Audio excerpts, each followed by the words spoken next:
Muy buenos días, tardes y noches para todos y para todas.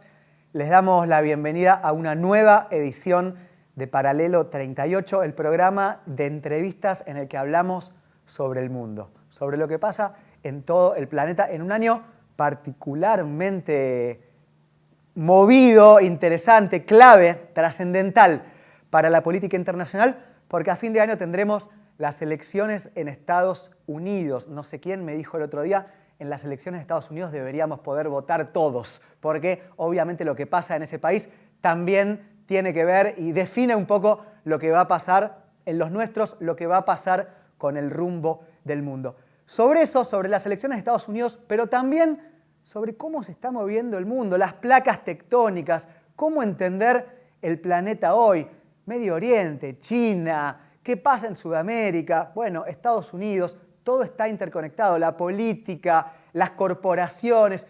Bueno, sobre todo eso quiero hablar hoy con Martín Shapiro, uno de los grandes analistas de política internacional en nuestro medio, en Argentina, también en Sudamérica. Lo pueden leer en diferentes medios, en Cenital, escuchar en Futurock. Bueno, lo que yo siempre digo de Martín, que primero te agradezco que hayas venido. Gracias por invitarme. No, por favor, es un gran gusto. Lo que siempre digo de él es que es muy interesante que uno puede hablar de Trump y Kamala Harris, es decir, del proceso más macro de política internacional, pero al mismo tiempo también se le puede consultar sobre los disturbios en Bangladesh o sobre el rumbo de la política en Filipinas. Alguien que realmente ama el mundo, que está informado sobre los diferentes procesos, que además es hincha, podríamos decir, de algunos partidos políticos. Uno puede decir, soy hincha de tal partido en Bangladesh, por ejemplo, o en India, siempre quiero que gane este. Bueno, alguien que realmente es un gusto hablar con él de política internacional. Así que bueno, ya te di la bienvenida. Arranquemos desde lo macro, si es que después tal vez vamos bajando hacia otros procesos. Tenemos elecciones de Estados Unidos a fin de año. Trump, por un lado, iba a ser Biden, se bajó. Ahora es Kamala Harris, una novedad, una irrupción, podemos decir. Bueno, ¿cómo ves el panorama? No te pido que hagas un pronóstico, pero sí, ¿qué crees que va a pasar en la previa? ¿A qué hay que prestarle atención? Bueno, a ver, primero una cuestión que me parece interesante, esto que mencionabas sobre si tendríamos que poder votar todos en las elecciones estadounidenses.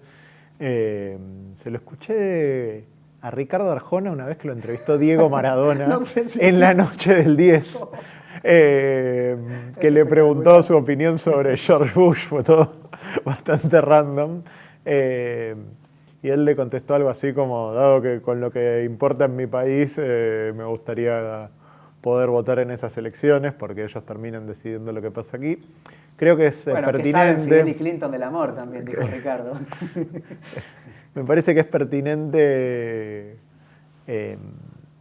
en la dinámica, digamos, de las potencias hegemónicas, de lo imperial, señalar efectivamente que estamos mirando esas elecciones no solo porque culturalmente los productos estadounidenses rebotan, reverberan fuertemente en nuestra región, de un modo que quizá no lo hacen los productos de ningún otro lugar del mundo, sino porque el resultado de estas elecciones impacta nuestra materialidad y el modo en el que se conduzcan procesos que son estructurales también va a tener claramente un impacto en la región y en el mundo y en las relaciones de la región con el mundo, y obviamente Argentina es parte de ambos.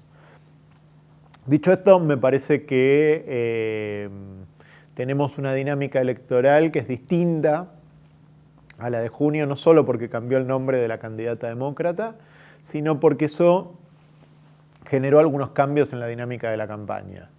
El primero tiene que ver con el entusiasmo de los votantes demócratas, si bien la inyección inicial que tuvo que ver con el cambio de candidatura creo que se va desinflando a un lugar de cierta normalidad, y digo, esto lo estoy diciendo a comienzo de septiembre, corro el riesgo de, por supuesto, cuando esto salga, que no se mantenga, porque es muy, muy dinámica la política y hace 2 semanas, por ejemplo, eso estaba más fuerte y empezó a desinflarse. Yo confiaba en que eso podía Sí, lo cierto es que suceder. si a Trump le hubieran pegado el tiro, todo lo que estamos diciendo hoy... Por eso digo, con lo cual, abriendo el paraguas de que los factores pueden modificarse rápidamente, tenemos una campaña donde la candidatura demócrata está mucho más consolidada entre sus bases, entre sus votantes, entre quienes habitualmente acompañan al partido respecto de lo que era la candidatura de Joseph Biden, que generaba muchas dudas no solo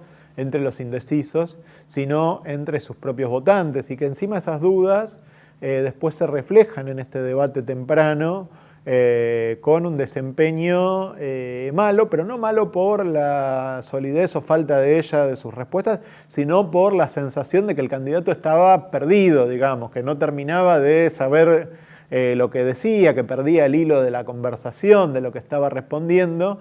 Nos aparece ahora una candidata que no tiene esos problemas. Digo, tenía algunos problemas de popularidad que la hermanaban con Biden, que era apenas un tris más popular que ella. En las encuestas estaba un poquito más arriba que ella. Pero bueno, lo que emergió es una candidata que logró rápidamente juntar consensos en la estructura partidaria. Hoy Kamala es la candidata de todo el partido y no genera el rumoreo constante que generaba la candidatura del actual presidente. Es una candidata que levantó en las encuestas respecto de Biden a nivel nacional, pasó de una desventaja de 2 puntos a una ventaja de 2 puntos más o menos en promedio. Creo que todavía algo de eso es un poquito de el factor entusiasmo inicial de su candidatura, y creo que son números que hay que tomar con pinzas, pero sin dudas es una candidata mucho más sólida. Cuando estamos grabando esto acaba de suceder el primer debate presidencial, y con el primer debate presidencial vimos a una candidata enfocada, a una candidata que era disciplinada en la transmisión de su mensaje, y que, si bien a mí no me pareció el paseo que vieron algunos, sin lugar a dudas logró poner en muchos momentos en aprietos a Donald Trump. Y el factor de edad que Trump explotó tanto, de repente se le volvió en contra. Se desvaneció ese factor y se desvaneció el factor de la incapacidad de transmitir un mensaje y de mostrarse ubicado en la gravedad de las circunstancias. Y esa es una presión que se transmite en los 2 puntos a Donald Trump, porque si bien no se ha hecho foco en su edad, que sería el presidente más viejo en asumir en los Estados Unidos en caso de imponerse, me parece que tiene otras impugnaciones que tienen que ver con su ego, con su preocuparse solo de sí mismo, con la no veracidad de algunas de sus manifestaciones públicas, el hecho de que sea un candidato que no tiene una relación fluida con la verdad y que no tiene problema en decir mentiras al aire, que no tiene problema en decir cosas que son difíciles de sostener, como que el fallo que derogó el derecho al aborto a nivel nacional en los Estados Unidos era algo que de consenso los progresistas y los conservadores querían devolver a los estados. Eso es mentira y lo saben todos los estadounidenses. Entonces, creo que trasladó algunas de las presiones que estaban sobre el candidato demócrata al candidato republicano. Esto, sin embargo, no significa que algunas de las cuestiones estructurales que favorecían la candidatura de Donald Trump hayan desaparecido. Con esto que menciono, bueno, la impopularidad del actual gobierno, que ella integra nada más y nada menos como vicepresidenta, no solo como parte del partido, particularmente en lo vinculado a la economía, donde a pesar de los buenos datos recientes se sigue criticando la escalada inflacionaria que marcó los primeros 2 años del mandato de Joseph Biden y que recién ahora está en un lugar de normalidad, en un marco de tasas de interés históricamente altas. Recordemos, esta es una sociedad que tiene muchas deudas, ya sea hipotecarias o de consumo. Entonces el tema de la tasa de interés es un tema que afecta también. Y la inflación, que fue muy alta durante demasiado tiempo. Entonces ahí hay un problema con la economía, y hay otro factor que estructuralmente favorece a Donald Trump, que tiene que ver con la inmigración y con la tensión en la frontera. El número de cruces está en récords que no se veían desde los 90, cuando fue el auge de la migración mexicana. Hoy en la frontera sur no hay solo mexicanos, sino una ola de centroamericanos, incluso sudamericanos. El otro día salió una nota muy interesante de migrantes que vienen de Asia, se establecen en Brasil porque tiene un régimen laxo de visas, se legalizan y de ahí pasan clandestinamente a los Estados Unidos. Entonces hay un flujo de migrantes de distintos lugares del mundo y me parece una confluencia de crisis que no es culpa del presidente. Creo que tanto la inflación como la crisis migratoria tienen algún componente de resabios de la pandemia, pero bueno, que favorecen estructuralmente a Trump y que indican la elección como una elección de cambio. Y eso es una tónica que se está dando en todo el mundo, la de las elecciones de cambio. Pero, de vuelta, Kamala Harris tiene también condiciones que no tenía Joseph Biden como candidato para plantearse como una candidata que viene a plantear algo nuevo, que viene a traer alguna frescura con un discurso de unidad de los estadounidenses, de dejar detrás lo que fue la división del periodo trumpista. Esto, a mí cuando fue el episodio en el que casi muere el presidente, cuando le dispararon, que por suerte creo para la convivencia democrática en los Estados Unidos, la persona que le disparó no lo mató, y además de que no lo mató no era un militante de izquierdas, ni mucho menos, sino una persona perturbada, pero que si iba hacia algún lado iba hacia la derecha. Cuando fue eso, lo que me parece que era como el sumum de un grado de división social que no inventó Trump, pero al que Trump se subió siendo presidente como tal vez no lo había hecho ningún presidente en la historia estadounidense. Lo habían hecho en campaña, lo habían hecho de manera codificada, lo habían hecho en ciertos nichos de batallas culturales, sociales, políticas, pero Trump lo hizo en todos los temas a la vez y lo hizo en torno a su figura. Entonces, creo que la idea de que se puede dejar atrás eso es la única cuestión estructural que me parece favorece a Harris, con la economía y la inmigración favoreciendo a Donald Trump y en línea con lo que está pasando en el mundo desarrollado, donde las derechas están en auge. ¿Puede llegar a tener alguna importancia electoral, crees, la situación en Gaza o muy menor en Estados Unidos? Mirá, en términos de número de votantes a los que eso influye, te diría que es muy menor. Justo algunos de esos votantes están ubicados en estados que por el sistema electoral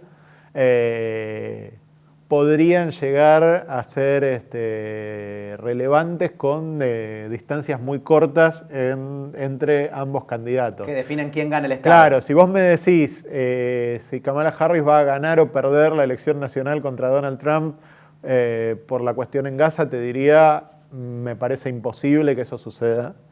Pero si vos me decís Kamala Harris podría tener en riesgo una victoria en el estado de Michigan, que tiene unos cuantos votos electorales y que podría definir la elección para un lado o para otro, no me parece imposible que eso suceda. Salía una encuesta hoy mismo que levanta el sitio Middle East Eye, que está un poco vinculado a Qatar, que decía que Jill Stein, una candidata de izquierda, verde, que ha hecho mucho foco en la cuestión palestina, está primera entre el electorado árabe estadounidense en 3 estados parejos claves en donde se va a definir la elección. Particularmente, bueno, Rashida Tlaib, que es la representante palestino-estadounidense en la Cámara de Representantes, ha sido bastante dura con la dirigencia demócrata y ella representa un distrito, es decir, son bastantes votos en lo que importa. Diría que es una cuestión que no tuvo centralidad en la convención demócrata, que las protestas que se temía o se esperanzaba, según quien lo contara, estuvieran a la altura de la Convención de Chicago de 1968 con las protestas con la guerra de Vietnam. No pasó nada parecido a eso. Y sí te diría que, en todo caso, para los demócratas, y creo que el cambio de discurso de Kamala hacia Israel, siendo menos dura de lo que había sido cuando no tenía responsabilidad de encabezar una candidatura, probablemente lea que siendo algo diabólico para los demócratas, en los que cualquier posición es relativamente incómoda, tenían más voto para perder si las abandonaba el electorado o una parte del electorado judío que lo que tuvieran para perder con el electorado árabe americano. Y es interesante medir este tipo de cuestiones de identidad diaspórica en ese país, porque en el debate también aparecieron otras identidades que tal vez no están en el centro de los debates mediáticos estadounidenses, pero Kamala Harris le dijo: ¿qué le vas a decir a los polacos estadounidenses, que son 800.000 que viven en Pensilvania, sobre tu posición en la guerra de Ucrania a Donald Trump? Entonces también es una jugada que, a ver, para mí puede hacer diferencia en el margen, pero vos me preguntás, ¿es marginal? Sí, es marginal, pero las diferencias en algunos de estos estados, tanto en 2016 como en 2020, fueron muy marginales también. Bien, perfecto. Y supongamos, yendo a la futurología, ¿no? Pero también teniendo las herramientas de lo que sucedió la primera vez, que gana Donald Trump. ¿Qué cabría esperar, crees vos, de una segunda presidencia? Una profundización del trumpismo en tanto, bueno, lo que ya vimos, ¿no? Esa política exacerbada, o un Trump moderado, conciliador y más cercano al centro, podríamos decir. A ver, creo que hay algunas diferencias importantes con la primera etapa de Donald Trump. El gobierno de Trump, y te diría que quienes lo han seguido, en general se han caracterizado por tener equipos de gestión no demasiado funcionales, te diría, con muchos problemas para llevar adelante lo que significa estar a cargo de una gestión de gobierno, ni que hablar en un país como Estados Unidos, pero digo, lo vimos también en el Brasil de Jair Bolsonaro, y te diría que en muchas áreas lo estamos viendo también en la Argentina. Me parece que esa relativa disfuncionalidad hoy, si bien se mantiene, porque algunas de las figuras no son las más reputadas en su área, se ha corregido en el sentido de que tienen programas políticos más claros, tienen equipos más consolidados, tienen un grupo de fundaciones y think tanks que están ordenados en torno a lo que sería un programa de gobierno de Donald Trump en caso de regresar, y ahí los demócratas están agitando algo con lo que Donald Trump niega tener algún tipo de relación, que es el Proyecto 2025, que se dirigió desde la Heritage Foundation y que es un proyecto de transformación del Estado muy radical, que incluye desde medidas de restricción a la interrupción voluntaria del embarazo mucho más astringentes que las que hay hasta ahora, hasta un esquema de refundacional en el servicio público estadounidense en torno a el alineamiento ideológico con el trumpismo.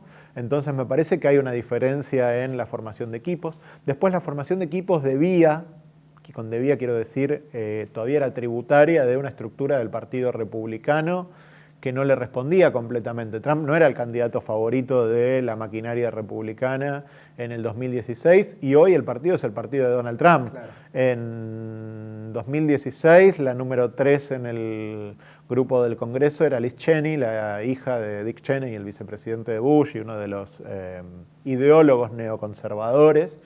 Hoy Liz Cheney está fuera del partido y llamando a votar por Kamala Harris y por sus candidatos, espantada con la relación del trumpismo con las instituciones. Entonces, quienes quedaron dentro me parece que están absolutamente encuadrados en el liderazgo del presidente. El partido está a cargo de una familiar suya, la estrategia electoral y partidaria, la convención. Entonces, hay un liderazgo muchísimo más consolidado. Hoy el partido es lo que Trump dice que es. Y después, en último lugar, me parece que cuando miramos a las figuras que elige con ese liderazgo ya inapelable, son figuras que están construidas a partir de su liderazgo. Su candidato a vicepresidente, J.D. Vance, no es un republicano tradicional, es un republicano novedoso. Ahora vos me preguntabas sobre el centro, y te diría que en esta idea de republicanos novedosos hay algunas cuestiones particularmente vinculadas a lo económico, vinculadas a algunos servicios sociales, que Trump, que en su primer periodo en lo económico fue un republicano razonablemente convencional, quiero decir, bajar impuestos a las grandes corporaciones. Sí, sí, lo esperable. Promover en el extranjero gobiernos alineados, y te hablan de la teórica no generación de nuevos conflictos, pero la verdad que yo lo vi bastante activo respecto de la región con la vuelta de la doctrina Monroe, y hacia afuera hizo movimientos que me hubiera costado ver en otros presidentes, como el asesinato de Soleimani, principal referencia de la Guardia Revolucionaria, de la Fuerza Quds de Irán. Entonces, yo no diría que tuvo una política exterior aislacionista, ni mucho menos. No sé si podría haber conducido. Creo que hoy las evaluaciones sobre Irán y sus límites o sus líneas rojas, después de eso y también después de lo que ha estado pasando, creo que hay que revisarlas. Pero a priori fue un movimiento, primero audaz y segundo de intervención muy activa y muy dura en la región. Hizo un uso fuerte de las sanciones económicas. Yo creo que ese tipo de comportamiento hay que esperar que se amplíe en un segundo gobierno. Pero después en algunas cuestiones como el gasto social, la relación con los movimientos de trabajadores, más allá del propio Trump, que fue un republicano convencional, J.D. Vance, Josh Hawley, el propio Marco Rubio, que ha hecho una evolución, pasaron de ser republicanos convencionales que quieren cortar el lugar del Estado y sacar derechos a los trabajadores en sindicalización, a tener otro tipo de diálogo con los sindicatos, a tener, por lo menos discursivamente, dar garantías de que no van a recortar lo que ellos llaman los entitlements, que es básicamente la seguridad social y la asistencia a algunas personas con dificultades, expandir el equivalente estadounidense a la asignación universal por hijo. Tienen un discurso social vinculado al cristianismo, a la familia tradicional, etcétera, pero que requiere una intervención activa del Estado. El propio Vance tiene un discurso que a mí me parece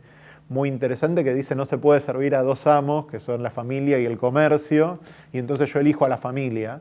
Y entonces, desde un lugar muy reaccionario, pero lo cierto es que tienen una relación con los beneficios de seguridad social y el gasto público que es distinta, de vuelta, por lo menos discursivamente, porque en el primer mandato de Trump no fue así, a la que tendrían los republicanos estándar, y en cierto sentido se puede considerar más centrista. Si vos me preguntás en términos de tolerancia, en términos de relaciones con las instituciones, en términos de política democracia, exterior, en términos de racismo, en términos de política exterior, yo espero un Trump más radical, no porque vaya a generar guerras, digo, que es como uno, pero sí en lo económico, sí.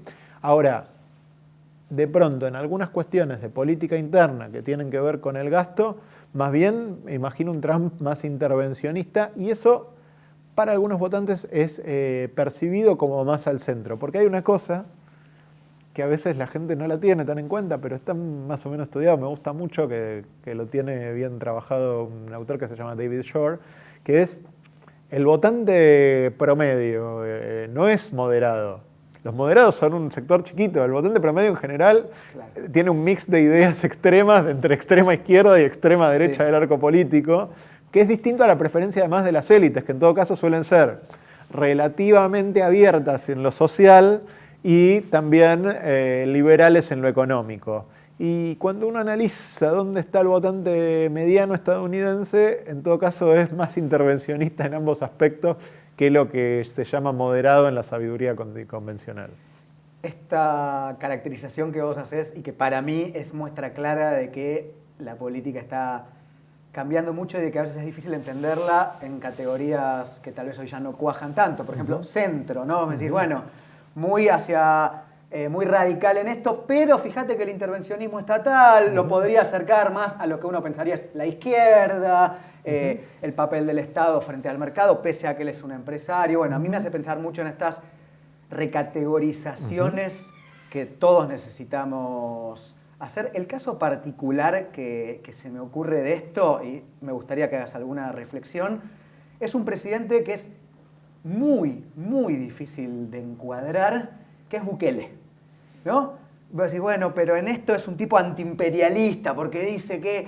Pero si te fijas acá, bueno, en realidad no. Y el tipo es intervencionista, por ejemplo, en la lucha contra el crimen, un Estado fortísimo con cárceles, pero al mismo tiempo se corre la política monetaria, que venga el Bitcoin. Nadie sabe si es de derecha, nadie sabe si es de izquierda. Digo, te pongo este personaje, pero para que sirva tal vez como una reflexión en general del mundo, cómo está funcionando. Sí, a mí me siguen gustando las categorías de derecha e izquierda porque creo que siguen explicando cosas importantes. Te diría que estos personajes que son más intervencionistas, que tienen una mirada más de lo social, no dejan de ser desigualitaristas en su concepción y de tener un sesgo. De hecho, cuando uno mira quiénes son los padrinos de J.D. Vance, te vas a encontrar con multimillonarios de Silicon Valley que tienen ideologías muy concretas en relación a la jerarquía social y a lo económico, que claramente son de derecha. Pero las derechas nacionalistas y en general me parece que la evolución de la estructura del sistema internacional, y después nos podemos meter en qué quiero decir con este título tan grandilocuente, pero de mínima es cierta recuperación del enfrentamiento entre estados y entre potencias, también necesariamente obliga a repensar las aproximaciones al rol del Estado y a la libertad de empresa. ¿Por qué? Porque empiezan a intercalarse muchísimo las cuestiones de seguridad con las cuestiones de flujo económico. Entonces, todos los principios que en el momento unipolar, después de la victoria estadounidense en la Guerra Fría, tenían que ver con el libre movimiento de las mercancías, con priorizar la eficiencia sobre cualquier otro valor, me parece que están puestos en crisis. Y están puestos en crisis por el enfrentamiento entre estados y porque además han pasado cosas que, si bien no han respondido del todo mal, sí mostraron los problemas de algunas vulnerabilidades vinculadas al modo de producción. Con esto quiero decir, no tener stocks, por ejemplo, o producir cada cosa en un lugar. Tuviste una disrupción en China originalmente por la pandemia, el primer mes, después eso se extendió a todo el mundo, pero digo, en un momento no podías producir en China y significaba que no ibas a tener un montón de cosas que demandás porque dependían de al menos una parte del proceso productivo que se hacía en China.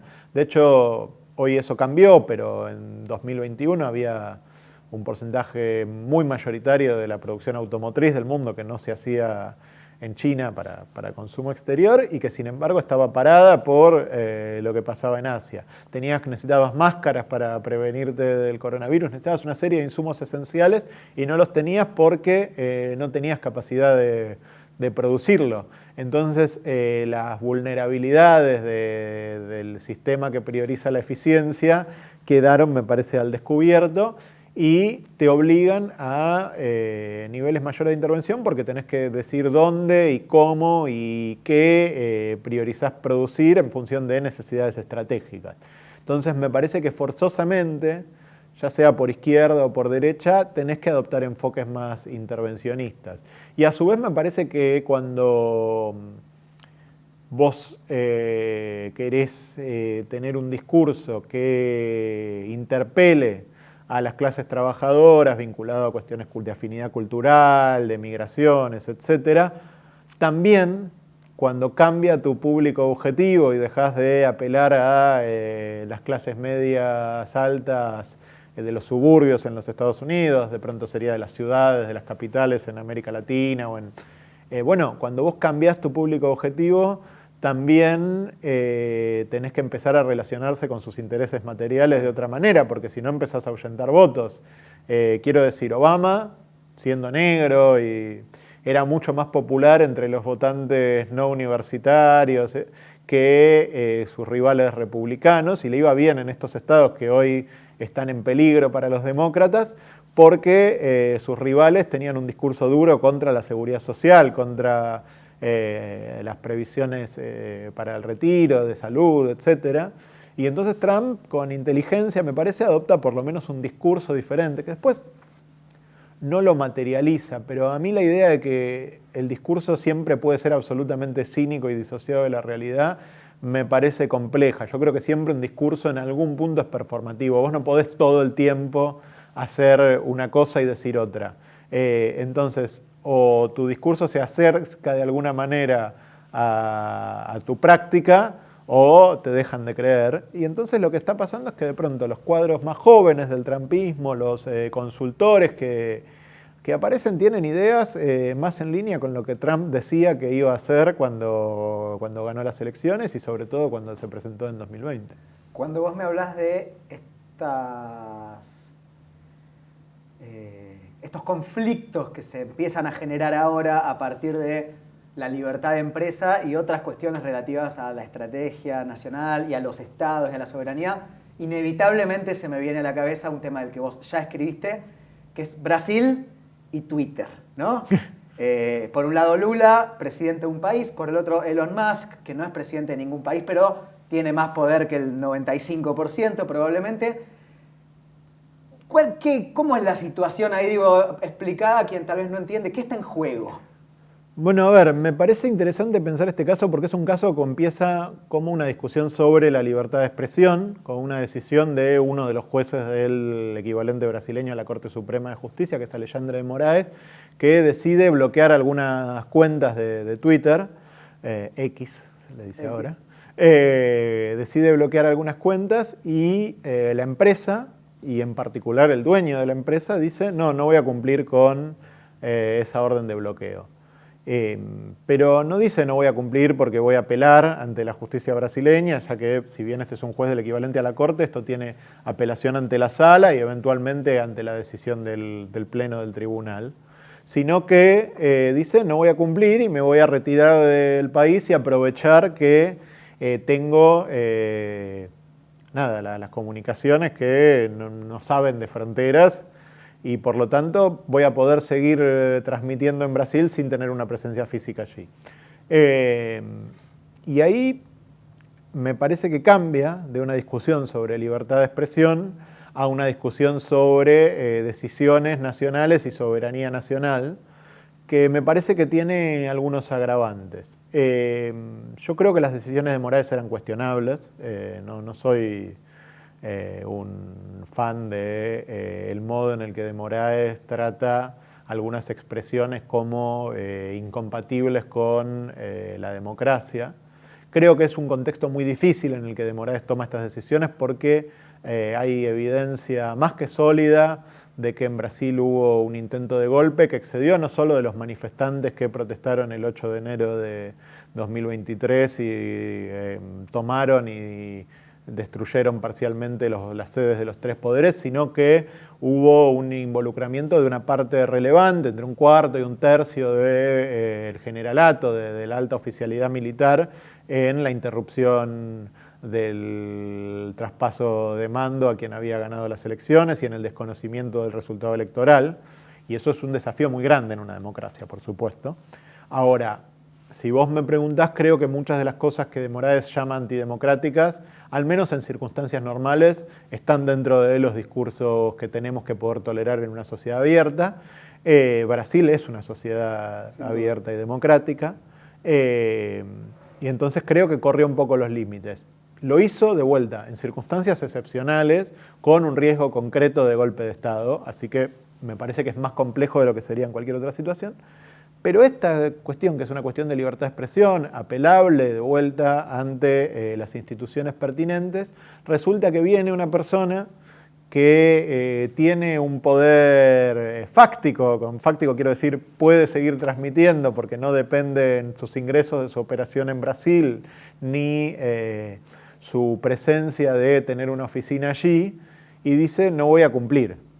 Entonces lo que está haciendo es desconocer la soberanía del Estado brasileño, que le está dando una orden para su territorio, no le está dando una orden extraterritorial. Y eso me parece que es complejo y sale de la discusión sobre lo correcto o errado de la decisión original o sobre si de Moraes es o no suficientemente respetuoso con la libertad de expresión. Y me parece que por eso ahí se mete Lula, porque lo que está en juego, de vuelta, es la capacidad de Brasil de que las decisiones que toman sus poderes competentes se cumplan. Y Brasil es un país importante a nivel mundial. Y es un país del sur global, que a su vez es una democracia estilo occidental, multipartidaria, con competencia. Entonces tiene una serie de características muy particulares que hacen que este conflicto sea relevante para pensar cómo va a ser la relación de los estados y las empresas, especialmente de los estados que no son hegemónicos y las empresas. Porque China sin ningún problema bloquea empresas y los Estados Unidos sospecho que si tienen un día un problema con Elon Musk y lo tienen incluso que arrestar, podrían hacerlo, más allá de que después discutamos cuál es la relación entre el poder económico y la democracia estadounidense. Pero digo, Brasil es un buen laboratorio de qué sucede. Y ahí de Moraes toma dos decisiones que me parecen interesantes. La primera, ordenar el bloqueo de Twitter, pagando un costo frente a quienes son usuarios y valoran esa red, que es un costo político. Decide soportar un costo político en función de una decisión judicial, que es de las pocas cosas por las cuales es razonable que a veces los jueces no se elijan, sino que tengan un cargo vitalicio, es para estar por encima de las presiones políticas coyunturales. Entonces es interesante la decisión de Moraes en ese sentido. Y después hay un segundo punto que hace algo que es ponerle la multa y bloquearle las cuentas a Starlink, que es otra empresa, claro, otra sociedad, pero que tiene el mismo dueño. Entonces decir, bueno, yo esta ficción de que ustedes son dos cosas distintas, no me la trago porque necesito que vos cumplas con la ley brasileña y entonces te voy a pegar donde sospecho que te puede doler. No te va a doler un montón porque vos sos una empresa, pero acá me parece que te voy a hacer daño. Y de hecho pasó una cosa interesante, que es que Starlink dejó de transmitir Twitter a los 3 días de la medida. No está pagando, Elon Musk hizo algunas bravatas en sus redes, sí, diciendo que iba a confiscar activos brasileños, etc. Pero lo cierto es que, al menos en lo que es transmitir Twitter en territorio brasileño, Starlink se cuadró y de Moraes tuvo, y yo sospecho que no todos compartían su decisión original, pero tuvo unanimidad en la sala del tribunal en lo que tiene que ver con la suspensión de Twitter. Entonces me parece que es un laboratorio interesante sobre esta relación que tienen los estados y las empresas cuando no son China o los Estados Unidos o incluso India o la Unión Europea, que tienen muchísima capacidad de generar las reglas, de hacerlas cumplir y en el caso por lo menos de la Unión Europea y los Estados Unidos también de exportarlas. Ahora, me parece que hay otra cosa que también es interesante para puntualizar sobre esto, que es en Estados Unidos, por una ley sancionada por el Congreso, TikTok tiene que cambiar su propiedad o cerrar, y hay algunas cuestiones que tienen que ver con el uso de los datos, pero si uno mira cómo TikTok ha ofrecido colaborar en términos de confidencialidad de datos, lo que nos encontramos es que el centro de la preocupación, y lo estamos viendo en algunas causas que están pasando ahora en relación a la Federación Rusa, lo estamos viendo en lo que hacen las autoridades del FBI, de los departamentos vinculados a la seguridad nacional, que es el modo en el cual las redes pueden influir en los mensajes, porque uno no ve lo que uno elige ver, uno ve en líneas generales cosas que están determinadas por los algoritmos de las propias empresas y por lo tanto las empresas son las que deciden en gran parte qué es lo que uno ve. Es el renacimiento de McLuhan. Claro, bueno, sí, pero digo, es en algún punto no es exactamente un canal de televisión que te manda todo y vos elegís si verlo o no verlo, pero sí, efectivamente, claro, salvo que uno lo configure muy particularmente, no ves a los que seguís, sino a los que Twitter, Instagram o TikTok te muestran. Y entonces la preocupación era cómo China podía influir sobre las elecciones, sobre las decisiones, sobre las políticas públicas estadounidenses.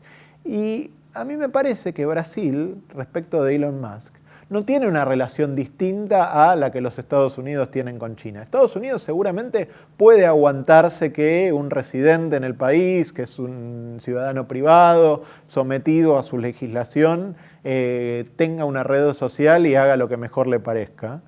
Pero no sé si para Brasil eso es igual, particularmente cuando es una persona que tiene una agenda política clara, porque también hay otra cuestión. A Brasil no le cumple, pero a India, a Turquía, a China, en China no tiene una red social, pero sí tiene una fábrica, vemos que el dueño de la red es enormemente contemplativo, claro, con los pedidos de las autoridades de esos países y te dice, no, bueno, la alternativa es cerrar, y de pronto en las democracias occidentales impulsa abiertamente una agenda política propia, y si el problema es que una red social tiene demasiado poder para intervenir en el debate público, como creen los estadounidenses, y por eso cuestionan la propiedad de China en TikTok, me parece que la propiedad de alguien que está moviendo propaganda de ultraderecha, y quienes usamos, y yo lo uso y valoro esta red social, lo hemos visto que ha pasado desde que Musk tomó,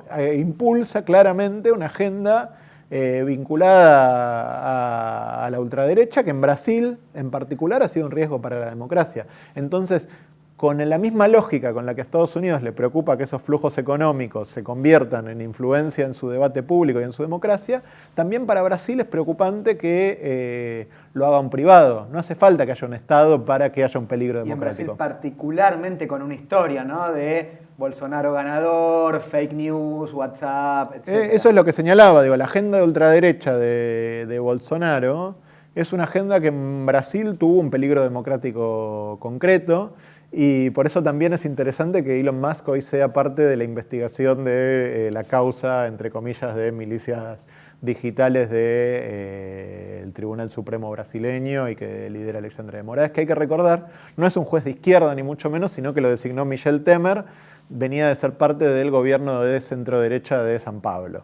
Pero creo que están en juego otras cosas y que no hace falta desconocer los problemas que valores tan importantes como la libertad de expresión sufren en este contexto para darse cuenta que lo que está en juego es otra cosa. Bien, excelente. Algo que nombraste al pasar, vos con cada cosa que os decís yo voy pensando preguntas o me voy yendo a diversas partes del mundo. Hablaste, en un momento dijiste, como quien no quiere la cosa, que tal vez es la única razón por la que los jueces no deban ser elegidos. Y en México, ahora, que es un país que extrañamente, creo yo, suele estar por fuera de nuestro debate argentino, sudamericano, siendo que es, junto a Brasil, el país con más peso continental. Un proceso, además, el de México, que podemos llamar de izquierda, bastante más profundo de lo que se esperaba, con reformas, digo, grandes. Y antes de que se vaya López Obrador, bueno, aparece este debate de cambio total del sistema judicial. A partir de ahora, lo que pareciera querer llegar el presidente, como dejarle el camino allanado a la nueva presidenta, es que los jueces ahora se elijan, ¿no?, por elección popular. ¿Qué, también, como con Brasil, qué factores se dirimen ahí? 3 o 4 cosas de México. Empiezo por tu pregunta, porque si no es trampa, uno empieza a hablar y elude. Pero no, lo que quieras de México, que creo que es algo que hay que empezar a hablar, porque diría algunas cosas sobre la reforma. Me parece que es una reforma que tiene que ver con cosas que López Obrador no pudo hacer durante el periodo.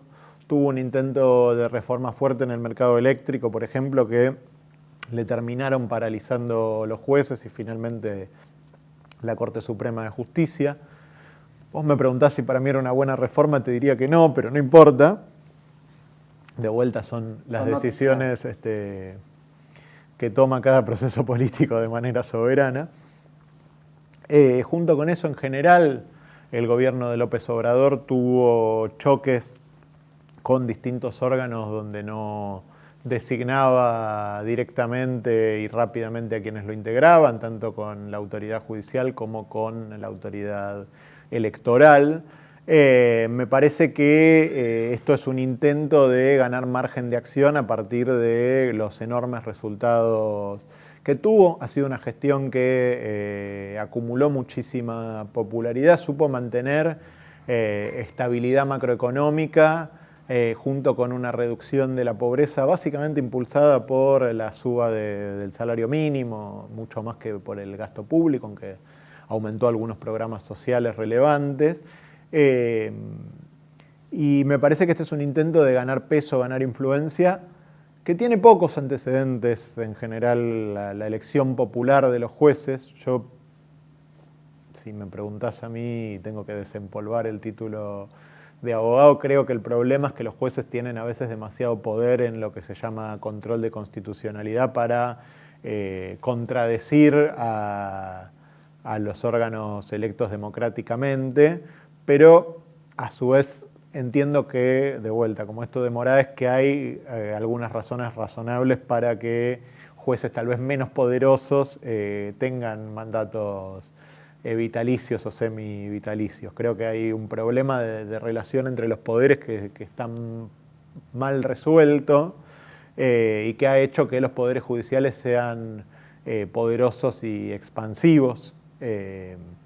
Y lo de López Obrador es una reacción a esto, que si miramos los antecedentes pocos que existen, la verdad es que el caso, por ejemplo, de Bolivia no es especialmente feliz en cuanto a la actuación de este Poder Judicial, que tuvo instancias selectivas claras, particularmente en sus tribunales más altos, porque cuando cambió el viento y hubo un golpe de Estado contra Evo Morales, el Poder Judicial no actuó como garante de la institucionalidad.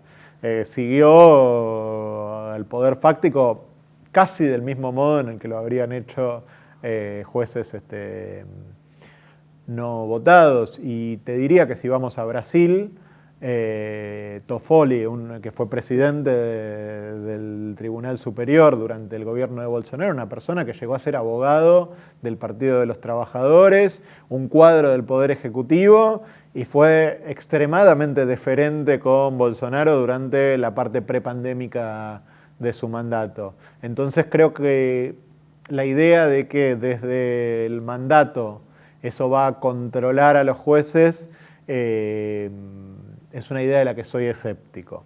Entiendo cuáles son los motivos y qué es lo que persigue el gobierno de López Obrador. Efectivamente, el Poder Judicial me parece que ha sido un instrumento de decisiones complejas en materia de voluntad popular y democrática. Y veo un riesgo que no está exento cuando los jueces no son electivos, pero me parece que se hace aún mayor en lo que es la justicia no como poder del Estado, sino casi como servicio público en relación a la criminalidad, que tiene que ver con la penetración del crimen organizado y de los aparatos vinculados al crimen organizado en ciertos lugares de México. Creo que con muy poca incidencia local pueden llegar a tener muchos nichos de impunidad los grupos de crimen organizado que logren poner jueces. Después, de vuelta, el sistema contramayoritario no es garantía de que eso no pase, y tenemos casos acá en la Argentina, en Salta, en Rosario, que demuestran que hay un riesgo muy serio de penetración de las bandas criminales, y en México ni que hablar. Pero tengo algunas reservas sobre que vaya a salir bien lo que han aprobado. Entiendo que responde a algo que ha sido un problema en toda América Latina. Me parece que la solución tiene que ver más con atenuar las potestades y la expansividad del Poder Judicial y tener un Poder Judicial más deferente a las decisiones democráticas y mucho más de última instancia para determinar inconstitucionalidades y contradecir las decisiones populares. Después me parece una cosa sobre México y por qué no lo traemos tanto a veces al debate en la Argentina, que es que a diferencia de América del Sur, donde tenemos economías en parte conectadas entre las nuestras, particularmente en el sector industrial y de valor agregado, también muy vinculadas a la economía china y a la producción primaria.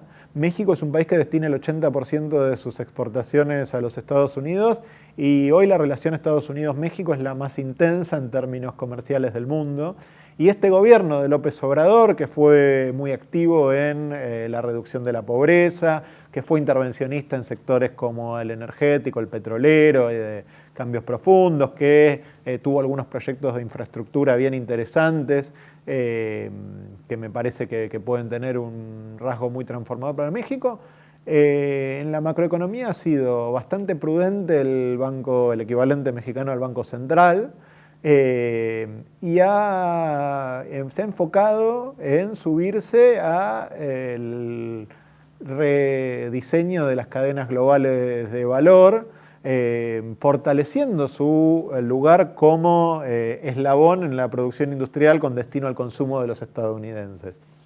Entonces nos encontramos con un gobierno que generó estímulos muy generosos para producir, que muchas veces es ensamblar, muchas veces claro, es más complejo, pero para producir con destino a los Estados Unidos y para hasta aumentar la dependencia respecto del mercado norteamericano. Un gobierno que cuando Trump le puso presión, mandó sus fuerzas de seguridad y militares a su propia frontera sur para controlar el flujo migratorio. Entonces, me parece que es una economía distinta y una política distinta a la nuestra, en el sentido que está diseñada en relación a los Estados Unidos, y en ese sentido, para nosotros Brasil es nuestro primer socio comercial, pero incluso Argentina es cada vez menos importante para Brasil, pero sigue siendo el segundo destino de sus exportaciones industriales.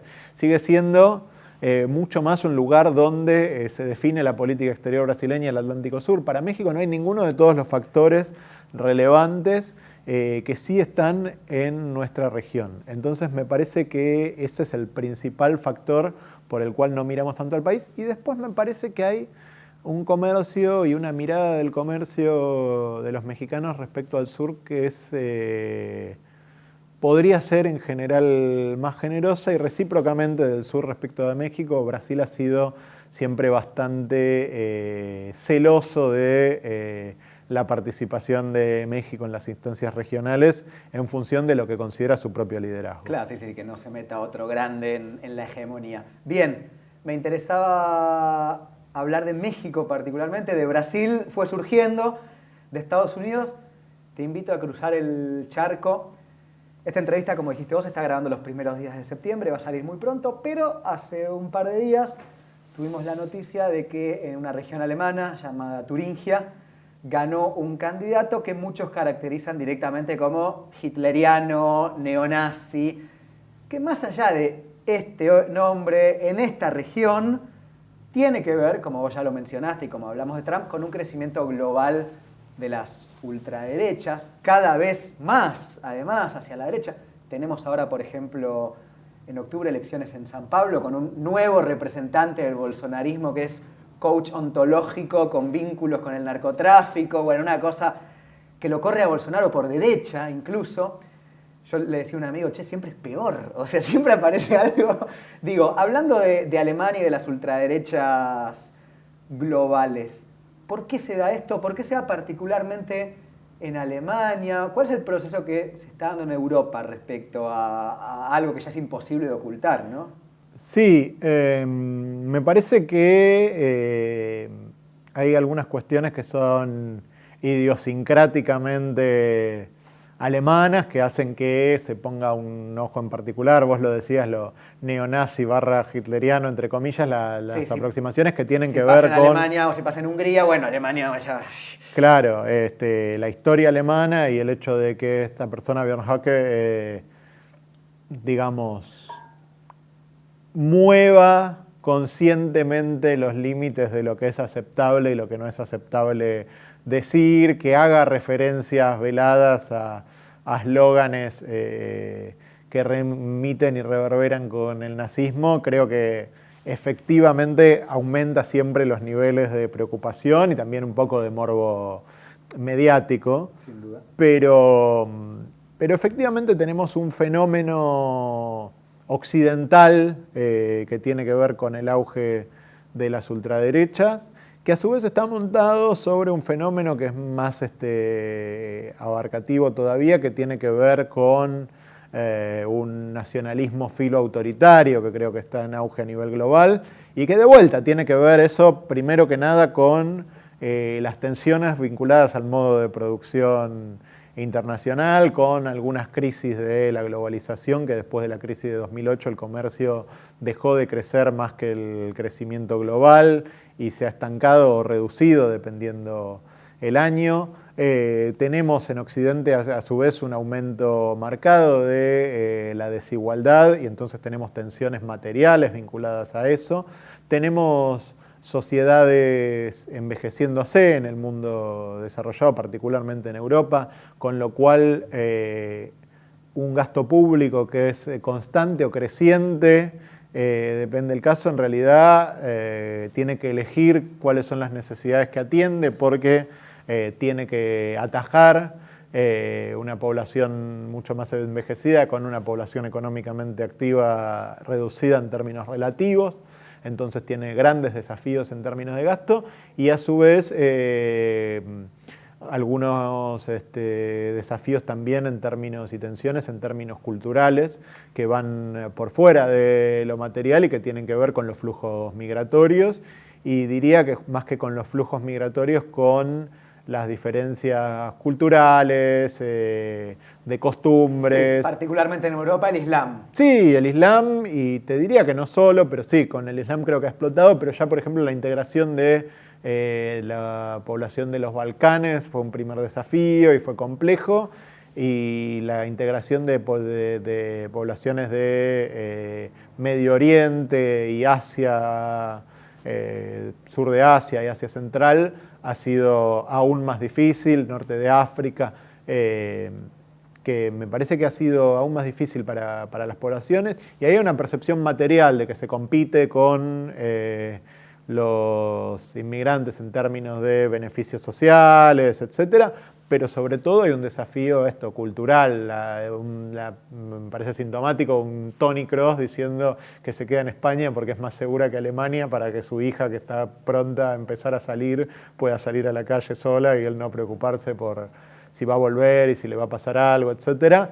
Me parece que es sintomático de algo que piensa mucha gente que no se percibe de ultraderecha, pero que dice que ese discurso que estuvo oculto, políticamente incorrecto, y etcétera, tiene rasgos de verdad y que valora, incluso más que el contenido, que a veces es extremo, el desparpajo para identificar los problemas. Sí, no lejos de Milei. No lejos de... Claro, bueno, Milei no tiene un discurso sobre la migración, pero hay algo de esto, del desparpajo para identificar... Las cosas como son. Exactamente. Que en un marco en el cual mucha gente siente que el sistema no le está dando lo que merece, y así ahí me salgo de vuelta de Europa y vuelvo a los Estados Unidos, vuelvo a Brasil, vuelvo a la Argentina, estos discursos penetran. Entonces me parece que es una confluencia de factores estructurales, los que mencioné, y después algunos coyunturales. Alemania está en un pésimo momento de producción industrial y de crecimiento por las secuelas de la pandemia mezcladas con la legislación europea, mezcladas con las consecuencias de la guerra ruso-ucraniana. Entonces, de pronto tenemos una candidata también a la izquierda que, al igual que la ultraderecha, cuestiona la transferencia de fondos alemanes para el esfuerzo bélico ucraniano y le va muy bien, porque saca 12 y 15%, está bien. Y en ese discurso anti-Ucrania, si lo querés llamar así, se emparenta con el otro. Claro, digo, porque está bien, la ultraderecha sacó 30 puntos, pero venía de sacar 20 y pico. Ella venía de no existir y se robó el caudal electoral que tenía la izquierda y que tenía partidos más al centro, depende en cuál de las dos regiones. Y tiene un discurso que penetra en la población, hoy mide cerca de 10 puntos. Está bien, a la derecha le va mejor porque la derecha hay un punto donde más nacionalismo, rechazo a los migrantes, conecta mejor con las frustraciones que la izquierda. Digo, que tiene un discurso solamente material respecto de esas frustraciones y no capta el simbólico, a veces abraza el caos sobre el orden público, etcétera. Pero bueno, más allá de eso, encontramos que del otro lado también hay discursos que logran crecer y eventualmente penetrar en distintos momentos. Digo, lo de Podemos en España también fue significativo como expresión de descontento. Hoy está muy en retirada, pero digo, había un sistema bipartidista y se quebró primero por izquierda y ahora por derecha. Y me parece que en Alemania está pasando lo mismo, se quebró primero por derecha, pero también ahora aparece por izquierda con una candidatura que ha entendido, si se quiere, mejor algunas de las dinámicas sobre el nacionalismo, sobre la inmigración, que mejor es entre comillas. Digo, a mí no me gusta lo que dice sobre la inmigración, lo que dice sobre las costumbres tradicionales Sarah Wagenknecht, pero ciertamente ha repercutido, reverberado en los votantes alemanes. Otra vez te vuelvo a preguntar sobre algo que tocaste de costado mientras me daba la respuesta de Alemania, para meterte de lleno. No te voy a meter de lleno en realidad, porque si nos metemos en esto da para hacer 10 programas más. Después de 2 años y de que el mundo se haya, entre comillas, olvidado, ¿qué futuro ves de la guerra entre Rusia y Ucrania y cómo, aunque no lo estemos viendo ahora, cambió el mundo o cambió a Europa? Creo que es más fácil el final que el comienzo. Te diría que ya estaba en crisis la idea, pero pervivía y estaba fuerte en algunas decisiones. La idea de que el comercio y la integración económica garantizan la paz, que es la idea fundante de la Unión Europea, que fue muy exitosa en la generación de la Unión Europea, fue puesta en crisis cuando esa relación es con un país con otro tipo de régimen político y otro tipo de intereses como es Rusia. El tipo de integración que tuvo Alemania con Rusia me parece que es irrepetible y que pone un signo de interrogación también en la relación de Europa con China, creo que la valoraba en mucho mayor nivel y con mucho menos resquemor que lo que lo hacían los Estados Unidos. Creo que es parte de un movimiento estructural, pero que se ha manifestado materialmente como en ninguna otra parte. Esto es la integración económica profunda en marcos en los que hay también competencia, no estimula necesariamente la paz y puede estimular la guerra y dar más herramientas a quien te la hace. Se rompe ese paradigma. Claro, por ejemplo, las sanciones contra Rusia durante un montón de tiempo no incluían al sector hidrocarburífero por la dependencia que tenía Europa. De hecho, hasta hoy, creo, hasta hoy, hay hidrocarburos rusos pasando por territorio ucraniano que llegan a Europa. Pero hay una guerra. Entonces, está bien, puede ser muy eficiente para que Alemania obtenga energía barata, pero no es eficiente para sostener la paz. Y me parece que eso también fracasó en convertir a China en una democracia liberal, como algunos soñaban en el 2000 cuando entró en la OMC. En general es un paradigma que fuera de lo económico ha fracasado. En lo económico lo podemos discutir, pero fuera de lo económico ha fracasado completamente. Bien. Y la guerra Rusia-Ucrania lo muestra... Claro, es la manifestación clara. Bien. Digo, Rusia invadió Ucrania por más que tenía mucho para perder en términos de integración económica con Europa, que le había sido muy lucrativa. Bien. Y después me parece que el rumbo de la guerra... Voy a ser muy cuidadoso con esto porque es una predicción. Que además últimamente todos fallamos. Sí, pero digo, está en su momento en el cual empeora antes de mejorar, entre comillas, pero está en camino a una conclusión, que es un camino largo, probablemente puede demorar hasta más de un año, pero digo, el ingreso de fuerzas ucranianas a Rusia, el avance ya de Rusia sobre algunas de las líneas de contacto, la delimitación sobre dónde es más o menos realista para Rusia avanzar y dónde no. Cuando empezó esta guerra estábamos hablando de que iban a ocupar Kiev en 5 días. Bueno, digo, estos objetivos iniciales de Rusia de ninguna manera se tradujeron en el territorio y hoy no son concebibles siquiera. Hoy creo que no está en combate la ciudad de Kharkov, que es la capital histórica de la población rusa en Ucrania, pero sí el avance ruso y el modo en el cual Rusia tiene sus reservas respecto de Ucrania y esta pequeña contraofensiva exitosa de Ucrania en territorio ruso, me parece que lo que muestra es una guerra que está más cerca de agotarse que de expandirse de una forma sostenible y por lo tanto creo que en algún momento, posiblemente después de las elecciones estadounidenses, esto se acelere, entremos en una etapa de cierta negociación, no de una paz, pero sí tal vez de un armisticio. Puedo estar equivocándome, no es una predicción. Sumará como capital político además para quien gane en Estados Unidos. O un análisis que hago con bajo nivel de certeza, porque hay mucho que puede salir mal.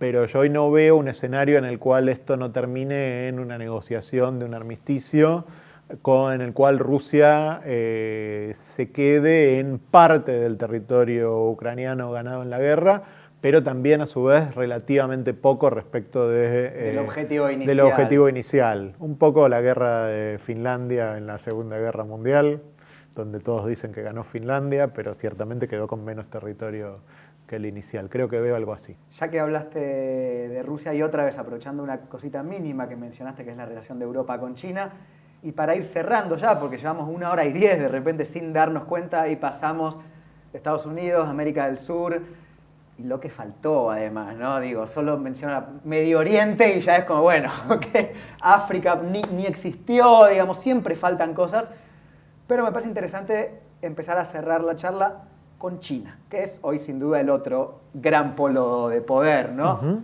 Mucha gente habla de esta irreversibilidad tarde o temprano del dominio chino por sobre el mundo. Yo creo que vos sos más escéptico respecto a esa idea, así como también a la idea que mucha gente habla, por ejemplo, de la decadencia occidental uh-huh. y esta cosa de que, bueno, inevitablemente China va a ser el nuevo jefe. ¿Dónde pones efectivamente a China hoy en el mundo que estamos viendo? A ver, primero lo primero. El proceso de China probablemente sea el proceso de crecimiento más importante de la historia humana, el proceso de reducción de pobreza más exitoso de la historia humana y tal vez el proceso de inserción en la economía capitalista más exitoso y acelerado, por lo menos desde la irrupción de los Estados Unidos en esa misma economía capitalista. Entonces estamos hablando de un proceso que tiene dimensiones obviamente históricas, pero además de las que, no sé, se dan una vez por siglo, digo, desde el Imperio Británico, los Estados Unidos, el surgimiento de China. Creo que es más importante, por decirlo, que la Alemania nazi, por ejemplo, como proceso histórico, y tal vez que la Unión Soviética. Entonces, esto para poner en contexto, como anticipaste mi cierto escepticismo sobre alguna idea, digo, quiero poner en contexto la importancia que le doy al lugar que tiene China y al modo en el cual ha pasado a ocuparlo. China vivió un proceso de enorme expansión que lo ha convertido en el principal generador de manufactura del mundo, con una particularidad que es que a medida que ha avanzado en los eslabones tecnológicos, en general no ha abandonado los anteriores. Entonces es un centro de manufactura en todos los grados de complejidad que te imagines, aprovechando... A ver, en criollo, ya no es solamente la baratija made in China, sino que ahora es el auto que le compite a Tesla, es Huawei, es Xiaomi, pero también... Pero también te querés ir a comprar una porquería en bazar y va a estar hecho en China. El único lugar donde podés relativizar eso, y ni siquiera tanto, es en el sector textil, donde igual sigue teniendo una participación enorme, pero bueno, surgen otros jugadores como Vietnam, Bangladesh, pero sí, efectivamente ha ganado en complejidad, pero no ha dejado otros sectores, y en general no ha hecho una evolución de la industria a los servicios, sino que se ha mantenido como el centro industrial, o el centro de producción industrial del mundo. Ha hecho esto además expandiendo su lugar en el comercio global en la medida que crecía y siendo cada vez un socio comercial más importante para todos los países, ya sea para su consumo como para cuando los países son productores de materia prima para su demanda. Entonces me parece que es un proceso de ganar relevancia brutal que hace que estructuralmente China empiece a tener intereses en todo el mundo que son independientes de que no tenga una presencia o sí tenga una presencia militar en una región. Digo, China tiene conflictos territoriales en su entorno inmediato, pero después no tiene en general bases en el extranjero, digo, no tiene un despliegue militar análogo al de los Estados Unidos. Ahora, sin embargo, vos hablabas de África. China hoy es el principal socio comercial y el principal financista en muchos casos de la gran mayoría de los países africanos, que son proveedores de materias primas, particularmente en minerales, para empresas chinas. Y por eso, más allá de tener presencia militar o no, le interesa quién gobierna Gabón. Exactamente, y está en general dispuesto con un enfoque geoeconómico a colaborar con cualquier tipo de gobierno, no tiene esta cosa ideológica de la Guerra Fría. Y eso le ha permitido ser bastante exitoso como socio comercial. A su vez nos encontramos con que el modo en el cual China creció y se insertó en el mundo es con saldos superávits comerciales muy voluminosos. Es decir, China exporta mucho más de lo que importa. Y quienes han absorbido en gran parte esos superávits comerciales son Europa y los Estados Unidos. Entonces nos encontramos también con que la producción industrial de este lugar, que es el centro de la producción industrial mundial y que explica porcentajes, un tercio, porcentajes brutales del total del comercio industrial del mundo, dependen de los consumidores de los países que ven con resquemor ese crecimiento porque efectivamente les compite a sus compañías y también porque efectivamente tienen choques, diferencias políticas objetivas, porque si China empieza a estar en Gabón, significa que hay un actor en Gabón que no es Francia, que era el único que estaba históricamente. Si China empieza a estar en Brasil, significa que no es Estados Unidos el único actor externo que interviene sobre lo que sucede en Brasil, y del mismo modo en todos lados y a veces en sus propios países, digamos. Lo que haga China en la Unión Europea es importante para Alemania, lo que haga China en los Estados Unidos es importante para Estados Unidos, porque si Estados Unidos depende de la producción china para, por ejemplo, algunos eslabones de su producción militar, bueno, significa que... Sí, que si China deja de venderte las tierras raras... Exactamente. Bueno, entonces, efectivamente, este proceso tiene ahí una fortaleza en la cual los países crecen, que dependen para su producción y crecimiento de China, pero también tiene una debilidad. ¿Por qué? Porque su proceso de crecimiento no depende tanto de lo que consumen los chinos, aunque intentan que sea así en cada vez mayor medida, sino que dependen de los Estados Unidos y Europa, y los Estados Unidos y Europa hoy, por este mismo resquemor, están poniendo cada vez más barreras, porque digo, a Mercedes-Benz le interesaba entrar al mercado chino, pero seguro no le interesa que China le saque no solo su participación en el mercado chino, sino también en el mercado alemán. Y eso le ha pasado a Apple con Huawei, le ha pasado, digo, en general es un ciclo con las empresas en China, que es que cuando China domina esa tecnología, sigue siendo un centro importante para tu producción por su competitividad en precios, pero deja de ser un mercado porque lo llena con sus propias compañías, y después encima sus propias compañías se internacionalizan. Y por lo tanto, digo, ahí está la presión de por qué, si vos sos Europa, si vos sos Estados Unidos, le vas a absorber los superávits que permiten que China siga creciendo, que permiten que China además compense la salida de capitales vía compra de bonos del Tesoro estadounidense. Entonces, me parece que hoy hay para China un problema con su modelo de crecimiento, y a su vez a nivel interno, el modo en el cual ese crecimiento se reflejaba eran algunos sectores como el inmobiliario que tienen exceso de capacidad en relación a la demanda. Entonces, lo que China tal vez necesitaría, entre comillas, hacer es una redistribución desde el Estado y las grandes empresas hacia sus ciudadanos y su demanda interna.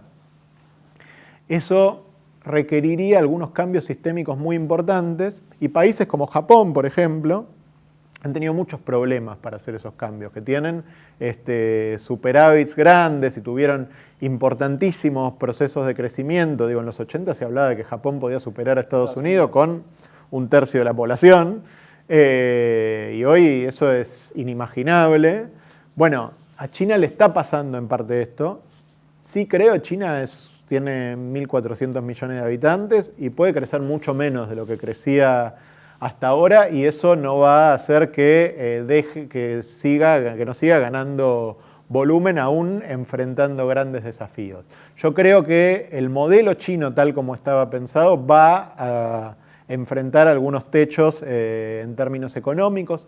En el pensamiento de Xi Jinping, cuando habla de prosperidad compartida, cuando habla de formas de distribución de la riqueza, creo que está viendo e identificando correctamente este problema, pero de identificar este problema a resolverlo cuando hay tanta estructura comprometida en el estímulo de la producción, en el estímulo de los sectores, me parece que es complejo, y que incluso si China se volviera más competitiva, aumentara muchísimo su productividad, dependería de que otros le abran como le abrieron sus mercados.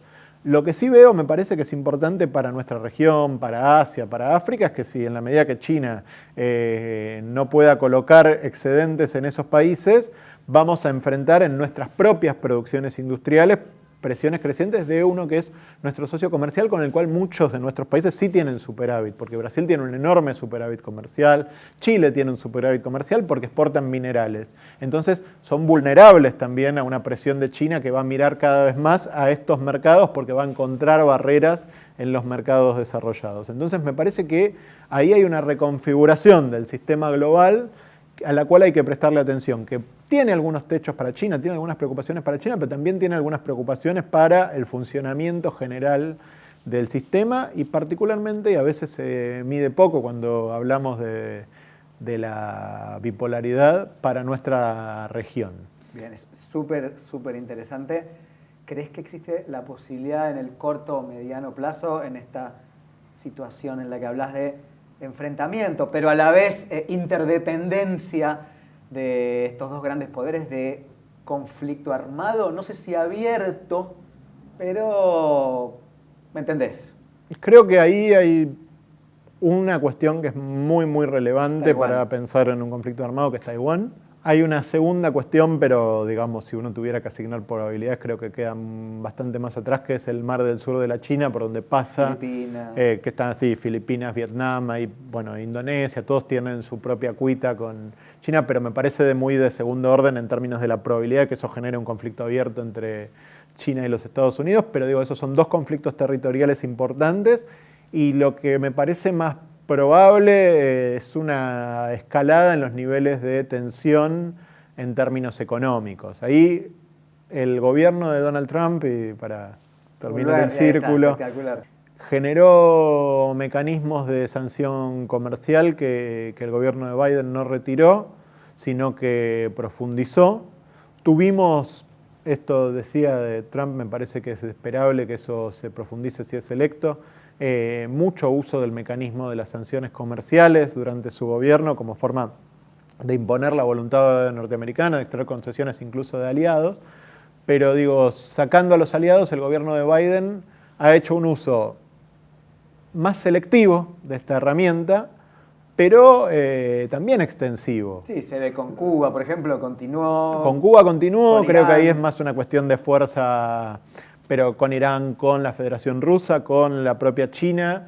Me parece que la restricción económica en sectores estratégicos es algo que puede pesar, y ahí en una de las leyes emblemáticas de la administración Biden, que es la que se llama Inflation Reduction Act, que es se llama Ley de Reducción de la Inflación, pero en realidad es una iniciativa de política industrial verde, tienen un mecanismo muy interesante que, por un lado, restringen los beneficios a que no haya participación china en los productos que están subsidiados, pero no solo eso, sino que cuando los subsidios son aplicables a terceros países, también restringen la participación de capitales chinos en el exterior. Entonces, lo que nos encontramos, y que a mí me parece muy significativo de cómo podría ser la forma del sistema económico, es que por lo menos a nivel sectorial nos vamos a encontrar con presiones crecientes para que donde participa en una cadena China, no participen los Estados Unidos y viceversa. Y una competencia de... Y ahí los países van a estar en una situación... Bueno, claro que sí. Efectivamente, creo que va a ser más difícil, o por lo menos los estímulos del sistema son a que sea más difícil maniobrar cuando la mayoría de los países desean de mínima formular sus propias estrategias, incluso la Unión Europea, alineada con los Estados Unidos en términos de seguridad, desean formular sus propias estrategias de cara a China, pero creo que las presiones van a ser crecientes en este sentido. Creo que va a ser más difícil sostener posiciones como por ejemplo la que tiene India hoy o la que tienen los países de ASEAN en el sudeste asiático, en la cual maniobran entre los dos gigantes. Si tuviera que buscar un país emblemático de los problemas que esto genera, para mí es Australia, que depende en términos de seguridad de los Estados Unidos, casi en términos coloniales, mientras en términos económicos diría que es casi lo mismo en la relación con China. Entonces, yo creo que esto va a ser un problema que a su vez también abre una oportunidad de mayor coordinación, al menos entre los que tienen los mismos intereses. Digo, en el sur global, que hoy creo difícil decir que abarca también a China como sur, me gusta lo que dice Juan Gabriel Tocatlián de que hoy hay dos nortes, a nivel de sur global, a nivel de Sudamérica, a nivel de países emergentes, me parece que va a haber espacios para coordinar intereses comunes que eventualmente, quizás, y con un poco de viento a favor, también pueden promover algunos procesos de integración que nos permitan generar alguna escala. Bien, me gusta terminar con esta pequeña dosis de optimismo. No sé si quedó algo que quieras decir, o me imagino que muchas cosas, pero algo que creas imprescindible. No, tuvimos una linda conversación, no la voy a arruinar agregando algo. No, en todo caso lo ibas a mejorar, pero excelente. Bueno, espero que les haya gustado. La verdad que de cada tema da para abrir un montón de líneas más. Te agradezco mucho, Martín, por haber venido. Siempre es bueno contar con tu presencia. La verdad que a mí me gusta escucharte porque eso, me abren 1000 líneas más de pensamiento. Bueno, espero que les haya gustado la entrevista. Como siempre digo al final de cada emisión, suscríbanse, es gratuito, dar likes, comentar si les gustó, si no les gustó, comentarle a sus amigos. Lo hacemos realmente con mucho esfuerzo esto, a pulmón, sin grandes auspiciantes, sin pauta oficial. En los estudios de Muñeco TV hay un montón de gente trabajando atrás de cámara para que esto pueda salir. Y el objetivo es tratar de sumar un poco al debate público y entender lo que pasa en otros países y en el mundo para poder, en última instancia, entender mejor lo que pasa en nuestras naciones. Así que de vuelta te agradezco y bueno, muchas gracias por haber estado ahí.